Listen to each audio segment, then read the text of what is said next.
Let me finish tonight with a great promise of tomorrow night. President Obama is going to do stuff. Now, there's a lot of pressure on this president to buckle, to give in to the right and do nothing tomorrow night. Nothing but what they want. You see, they want to be the scorekeeper. If the president does what they want, they say he's being centrist or reasonable or being smart. Smart, that is, enough to see who's telling him what to do. I don't suspect the president's going to buckle. I don't think he's going to make the right all that thrilled tomorrow night. What I believe he will do is show that government can be a force for economic growth. Yes, government. The government the haters vilify every hour on the radio, every minute on Fox. They hate it. They hate it. Government is bad. Government is bad, bad, bad.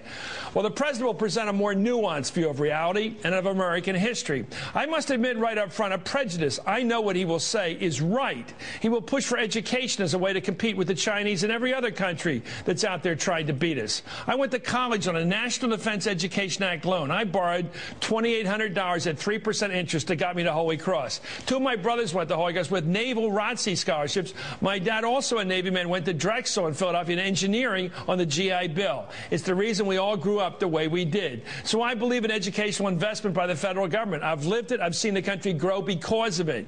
The president's also going to go with this approach, a positive, progressive government push for economic growth in this country. He knows it worked before because it worked after we got the Sputnik scare back in '57. People like me were the beneficiaries of that scare.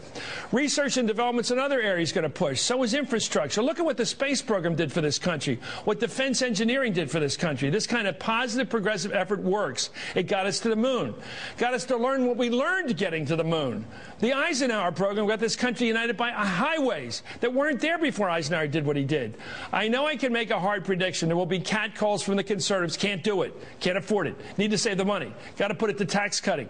We know how to spend money better than the government does. Well, that's predictable. Ike heard it. Kennedy heard it. Every leader who ever wanted to do anything heard those begrudgers grumbling in the aisles. We're not able to get there. We can't do it. They're issuing their press releases already condemning it. So what?